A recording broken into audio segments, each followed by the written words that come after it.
నమస్తే. Welcome to BRK health. నేను మీ కీర్తి. ఈరోజు మనతో పాటు ఉన్నారు ఆయుర్వేదిక్ నిపుణులు డాక్టర్ చెలిమెల శ్రీనివాస్ గారు మనతో పాటు ఉన్నారు. సార్ని అడిగి మనకున్న డౌట్స్ క్లారిఫై చేసుకుందాం. నమస్కారం సార్. నమస్కారం అమ్మా. ఇప్పుడు మలబద్ధకంతో చాలా మంది బాధపడుతున్నారు కదా, అయితే బెల్లంతో మలబద్ధకాన్ని శాశ్వతంగా తగ్గించవచ్చు అంటారా సార్? అంటే ఫస్ట్ అసలు ఏదో ఒక్క ఫుడ్తోనో ఒక ఐటమ్తోనో మన శరీరం అంత ఈజీగా ప్రాబ్లమ్ సాల్వ్ చేసుకునేటట్టు ఉండదు. అట్లా ఉంటే అసలు ఆ ప్రాబ్లం కూడా రాదు. ఇక్కడ బెల్లం అనేది కూడా ఏంటంటే మంచి యాంటీ ఆక్సిడెంట్, దాంట్లో కూడా నల్ల బెల్లము ఉంటుంది, మనం ఎల్లో కలర్ బెల్లం ఉంటుంది. తాటి బెల్లం అనేది ఏంటంటే చాలా ఎక్కువ వాటికి ఔషధ గుణాలు ఉంటుంది కాబట్టి బాడీలో మెటబాలిజం కానివ్వండి, ఏదన్నా ఇతరత్ర వీక్నెస్ ఉంటే కంట్రోల్ అవుతుంది. కానీ పర్టికులర్గా ఇప్పుడు క్రానిక్ కాన్స్టిపేటెడ్ పర్సన్ అనుకోండి, అతనికి బెల్లం ఇచ్చేస్తే కాన్స్టిపేషన్ తగ్గదు. ఎందుకంటే దానికన్నా ముందు మనం తెలుసుకోవాల్సింది అసలు మలబద్ధకం అంటే ఏంటి. ఇప్పుడు మలబద్ధకం ఏంటి అని తెలిస్తే అప్పుడు మనకి ఈజీగా తెలుస్తుంది, ఓహో ఇది తీసుకుంటే తగ్గుతుందా లేదా అని. మలబద్ధకం అనేది అంటే కాన్స్టిపేషన్ కి డెఫినేషన్ ఏంటంటే, ఇప్పుడు సపోజ్ 1-2 days మోషన్ వెళ్ళకపోతే దాన్ని కాన్స్టిపేషన్ అనము. ఒక 78 hours వరకు పర్సన్ మోషన్ పాస్ చేయకపోతేనే దాన్ని కాన్స్టిపేషన్ గా కన్సిడర్ చేస్తాం. అయితే ఏంటి మలబద్ధకం ఎందుకు వస్తుంది అంటే పేరులోనే ఉంది, అంటే మోషన్ వెళ్ళడానికి కూడా బద్ధకం వేస్తుంది. ఏంటి అంటే మన దీనికి ముందు నేను ఒక చిన్న హిస్టరీ చెప్పాలి. ఏంటంటే మనం తీసుకునే ఫుడ్ ఏదైనా కానీ మన స్టమక్లోకి వెళ్తుంది. మనం తీసుకునే ఫుడ్ స్టమక్లో గేట్స్ ఓపెన్ అవ్వగానే స్టమక్లోకి వెళ్ళిన తర్వాత అక్కడి నుంచి చిన్న పేగుల్లోకి వస్తుంది. ఈ చిన్న పేగుల్లోకి వచ్చే ప్రక్రియలో మన లివర్ ఏం చేస్తుంది, లివర్ ఇంటి పెద్దగా దాన్ని రిసీవ్ చేసుకుంటుంది. అంటే బైల్ జ్యూస్ పైత్యరసాన్ని రిలీజ్ చేస్తుంది. పైత్యరసము ఈ మన హైడ్రోక్లోరిక్ యాసిడ్ బాడీలో ఏదైతే ఉందో కలిసినప్పుడు ఫుడ్ అంతా డైజెస్ట్ అవుతుంది. మన శరీరం కావాల్సింది అబ్జర్వ్ అయిన తర్వాత శరీరానికి ఏదైతే పనికి రాదో, ఇంకా అది వేస్ట్ బాడీకి, దానివల్ల ఎటువంటి ఉపయోగం లేదన్నప్పుడు పెద్ద పేగుల్లోకి వస్తుంది. దాన్ని ఫీకల్ మ్యాటర్ అంటాం. ఈ పెద్ద పేగులు అంటే ఏంటి, ఇట్స్ లైక్ ఏ డస్ట్బిన్. అయితే మనం డస్ట్బిన్ ని కూడా ఉట్టి చెత్త వేస్తే సరిపోదు, దాన్ని కూడా క్లీన్ చేసుకోవాలి. సో ఈ పెద్ద పేగుల్లో ఎప్పుడైతే ఈ ఫీకల్ మ్యాటర్ ఉండి అది ఫ్రీగా క్లీన్స్ అవ్వకపోతే, అంటే ఎందుకు అవుతుంది, అది కూడా మనం తీసుకునే ఫుడ్ టైంకి తీసుకోకపోవడము, లేకపోతే బయట జంక్ ఫుడ్ తీసుకోవడము, వాటర్ తక్కువ తీసుకొని బాడీని డిహైడ్రేట్ చేయటము, ఆర్ ఆల్కహాల్, స్మోకింగ్, ఇలాంటి కండిషన్స్. ఆడవాళ్ళలో అయితే హార్మోన్స్ ఏమన్నా ఉన్నప్పుడు ప్రెగ్నెన్సీ టైంలో కానీ వీటిల్లో ఏమవుతుందంటే ఈ పెద్ద పేగుల్లో ఉండే తడి జెల్ లాంటిది. అంటే దానికి సింపుల్ ఎగ్జాంపుల్ అంటే మన నాలుక దగ్గర ఎలా తడి ఉంటుందో మన పెద్ద పేగుల్లో కూడా మ్యూకస్ అంటాం. ఇది ఏంటంటే ఫీకల్ మ్యాటర్ ఈజీగా మూవ్ అవ్వడానికి ఉంటుంది. బట్ నేను ఇంతకుముందు చెప్పిన ఈ కారణాలన్నిటి వల్ల అది డ్రై అయిపోతుంది. మనం జస్ట్ ఇమాజిన్ చేసుకోండి, నాలుక దగ్గర తడి ఆరిపోతే మనం మాట్లాడడం కూడా కట్ అవుతుంది, మాట్లాడేమో నాలుక కూడా కట్ అవుతుంది. సేమ్ థింగ్ మన ఇంటెస్టైన్స్ లో కూడా అవుతుంది. అయినప్పుడు ఏమవుతుంది, ఆ ఫీకల్ మ్యాటర్ అక్కడే ఆగిపోయి అది మోషన్ వెళ్తున్నప్పుడు కొన్నిసార్లు అంటే పెయిన్ఫుల్ గా ఉండి భయపడతారు కూడా. అండ్ ఉట్టి మోషన్ అంటే మలబద్ధకమే కాకుండా దానివల్ల అక్కడ పేరుకపోవటము, చిన్న బొడిపల్లాగా, దాన్ని అర్షమూలలు అంటాం. కొన్నిసార్లు యాప్సెస్ ఫామ్ అవుతుంది, ఫిస్టులా అంటాం. కొన్నిసార్లు చిట్లిపోతుంది, అంటే హార్డ్గా ఉండటం వల్ల ఫిషర్స్. వీటన్నిటి వల్ల జనరల్గా చూస్తే గ్యాసెస్ అనేది అదో అంటాం, అంటే అపానవాయువు అనేది రిలీజ్ అయిపోవాలి. బట్ ఇక్కడ ఏమవుతుంది, అది రిగర్జిటేట్ అయి పైకి ఎగదనుతుంది.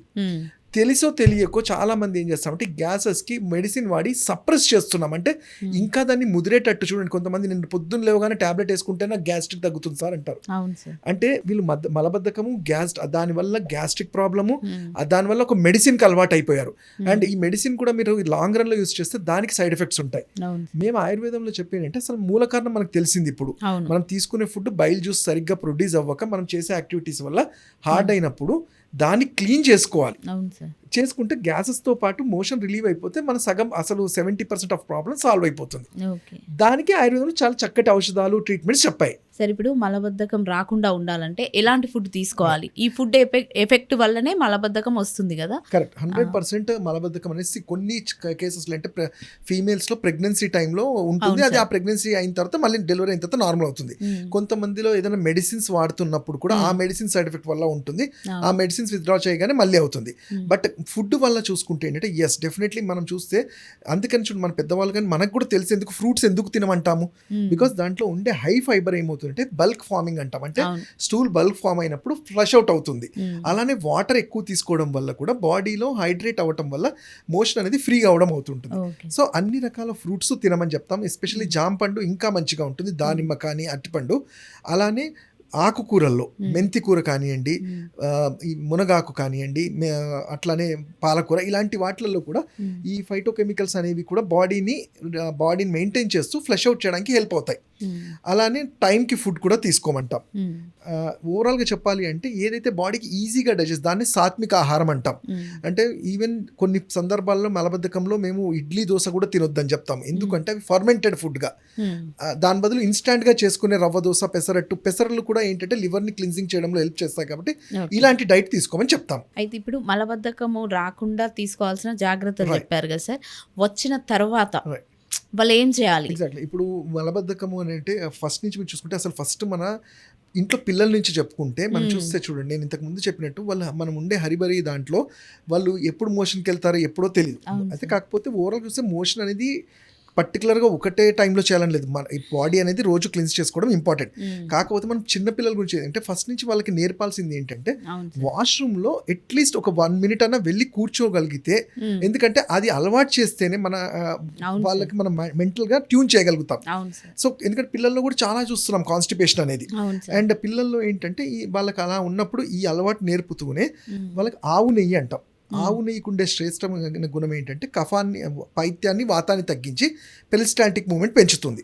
అలానే క్రానిక్ కాన్స్టిపేషన్ ఉన్న వాళ్ళకి ఆయుర్వేదంలో మేము వీరేచన క్రియ అంటాము. వీరేచన క్రియ అంటే ఏంటంటే కొన్ని రకాలైన మందుల్ని ఘృతంలో వేసి అవి తాగించడం వల్ల కంప్లీట్ బాడీ అంతా, అంటే రోజు 50 ml నుంచి 300 ml తాగిస్తాం వారం రోజులు. తాగడం వల్ల మన శరీరంలో ఈ ఆయిల్నెస్ ఏదైతే ఉన్న తర్వాత 8వ రోజు ఒక ఔషధం ఇస్తాం. దాన్నే ఈ వీరేచన ద్రవ్యం అంటాం. ఇచ్చినప్పుడు కంప్లీట్ ఏవైతే పేరుకుపోయి ఉంటాయో అవన్నీ క్లీన్ అవుతాయి. ఫస్ట్ క్లిన్సింగ్ అనేది జరుగుతుంది. దాన్ని వీరేచన క్రియ అంటాం. ఎక్కడైతే పేరుకున్నదో ఒక ట్యూబ్ ని క్లీన్ చేసినట్టు క్లీన్ చేస్తాం.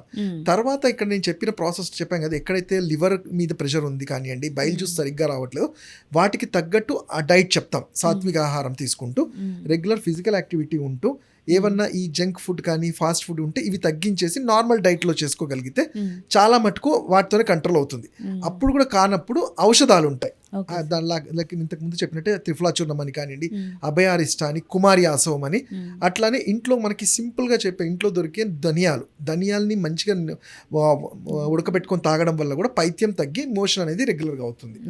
ఇలాంటి కండిషన్స్లో మీరు చెప్పిన బెల్లము ఏదైతే పాత బెల్లం, తాటి బెల్లం, అది కూడా మనం యాడ్ చేసుకోవచ్చు. అయితే ఈ మలబద్ధకం వల్ల వెయిట్ గెయిన్ అయ్యే అవకాశం ఉందంటారా సార్?